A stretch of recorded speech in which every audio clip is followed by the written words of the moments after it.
All of you who know me know that I really hate doing this. Right? In fact, my arm was twisted by my boss. I have the same boss at work and at home, Radhika. So for once in a life, do something good. Yeah. But I must say that it is great to have all of you here. Honestly, it is moving, and I want to remind every one of you, we're all here because of these gentlemen. They fought this much tougher battle, and they gave us freedom. It's in your shadow that we try to go. Thank you, God bless you, thank you very much indeed. I must say that I do remember I went to China once, and I was on a panel of the Fortune magazine, and the first question they asked me, "You're from India, you've seen China, don't you feel jealous?" Actually, I do feel a bit jealous, but I wasn't going to admit it there. I say, yeah, you've got great skyscrapers, but we have the best skyscraper of all, freedom of speech, which you don't have. Next time they didn't allow me to speak. They wanted to check my speech before I was allowed to talk. But most of all, I've got just 3 points to make. And the first point is, I'm not going to speak for long. This is not about NDTV. This is a signal for all of us. And the fact that there's no case, that is a flimsy, ridiculous, concocted set of facts, makes it even bigger signal. They're trying to tell us we can suppress you even if you've done nothing wrong. That's the signal. Okay, if you do something wrong, we all deserve punishment. But they're telling you, we will fix you even if you're innocent. Remember that signal and fight it. We must. And be clear, it is a signal for the entire free press of India. And boy, do we love the free press. It's the most beautiful thing about India. Very few countries have this. Let's not lose it. Let's treasure it. So their basic idea is, crawl or we'll come and get you. Stand up, they'll never come for you. Mark my words. And my second point is, in this whole thing, our fight and our criticism, frankly, is not against the CBI or the ED or the income tax. It's against politicians who are manipulating and want to eviscerate these institutions of our country. They want to disembowel them. We're not fighting them. The poor guys, they have families. But we are fighting, we know the politicians. They tell us off the record why they have to do this. And you'll get these politicians making all kinds of claims and using these little forces, these institutions, and ruining and destroying our country.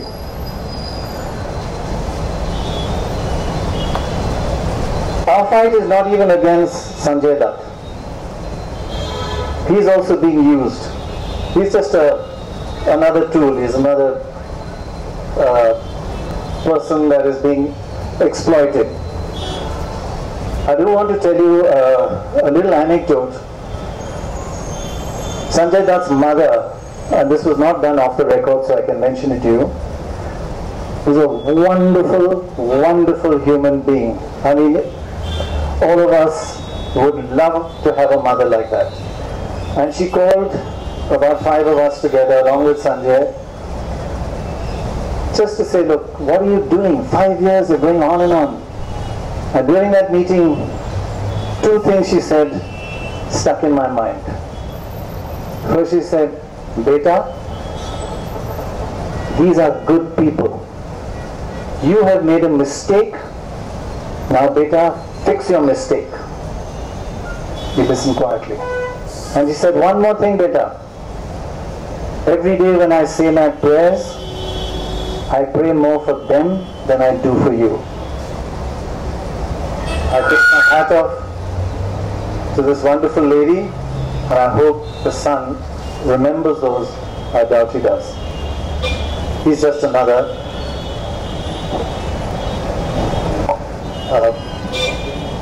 what do you call a bolt in the system. Finally, I'd like to say, this concocted set of facts, please do not believe ever there's no smoke without a fire. Politicians can make smoke without any fire. They can do it quite easily. There's many more to come. As Nainan was mentioning, one of the factors they said, when NBC and General Electric invested $150 million in us, they're saying, no, they didn't invest. It's a sham transaction. We send money out through Hawala. Mr. Immelt and Mr. Jeff Zucker, who's now head of CNN and was head of NBC at that time, they acted as money launderers and round-tripped the money back to us. That's the accusation that India is making on General Electric and the head of CNN worldwide. I'm ashamed of our politicians who can say that. It's a disgrace to our country that we should even think that and accuse people like that of that. They've also accused us, and I'm not joking, of carrying on a prostitution racket in the income tax department. NDTV carries on a prostitution racket in the income tax department. You know, we do things properly, not by half measures. They're accusing us of siphoning money, no evidence, but it's all part of the game. All I can say is here today I commit that we will answer every one of these false charges openly and transparently. All I ask is please make it a time-bound process. What has happened in the income tax case, we appealed 3 years. The appeal is in the Income Tax Appellate Authority. 3 years, not heard once. The government lawyer has asked for 21 adjournments in 3 years, and we've asked for 0.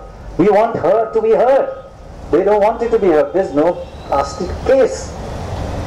So if this can all be put together and in a time-bound 3 months, 6 months, overseen, open, transparent, we would just love that. And I think all of us, in all our issues, just ask for transparency and a deadline, please. I just also, one last sentence to end with.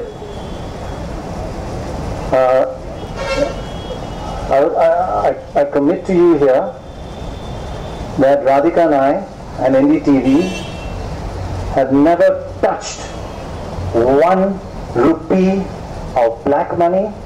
We have never bribed one person in our lives. All the houses we bought are in complete, bought in white. Estate agent is bloody upset with us every time we ask him, but we say no, white or nothing, and he finds a place. So if you stick by what your principles, you get the answers. And I want to say today that we will die knowing we have never bribed anybody and we have never touched black money. We will die, but most important, we will live happily ever after. Thank you very much.